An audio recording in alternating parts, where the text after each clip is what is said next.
உள்ளம் கலங்க வேண்டாம். கடவுள் மீது நம்பிக்கை கொள்ளுங்கள், என் மீது நம்பிக்கை கொள்ளுங்கள். நானே வழி, உண்மை, வாழ்வு.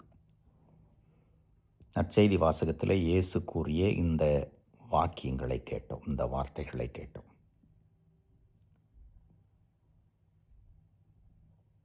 நாம் மனம் கலங்கி சோர்ந்து போகிற பொழுதெல்லாம் கடவுள் தம்முடைய வார்த்தையின் மூலம் நமக்கு பலம் தருகிறார், புத்துணர்வு தருகிறார். தந்தையினுடைய வீட்டில் உறைவிடங்கள் பல உள்ளன. இயேசு ஏற்பாடு செய்திருப்பதாக சொல்கிறார். அந்த முடிவில்லா வாழ்வுதான் இலக்கு. இந்த உலகத்தை சார்ந்தவற்றையே நம்பி அதிலேயே நம்முடைய உடல், பொருள், ஆவி எல்லாவற்றையும் வைத்திருந்தோம் என்றால் இந்த பயணம் தொடங்காது. சிலவற்றை உதறி தள்ளிவிட்டு அந்த இலக்கை நோக்கி பயணிக்க வேண்டும். இயேசுதான் அந்த இலக்கு. அவர்தான் வழி, அவர்தான் வாழ்வு. அதே இயேசுதான் நற்கருணையில் நமக்கு வருகிறார். அதே இயேசுதான் இறை வார்த்தையின் வழியாக நம்மோடு தொடர்பில் இருக்கிறார். திரு அருட்சாதனங்கள் வழியாக அருள் தருகிறார். இந்த உண்மையெல்லாம் உணர்ந்தால் இந்த உலக வாழ்வின் அர்த்தம் நமக்கு புரியும். அது மறுவுலக வாழ்வுக்கான தயாரிப்பு என்பதை தெரிந்து கொள்வோம். இந்த மனநிலையோடு ஒவ்வொரு நாளும் கடவுளை நோக்கி பயணிப்போம்.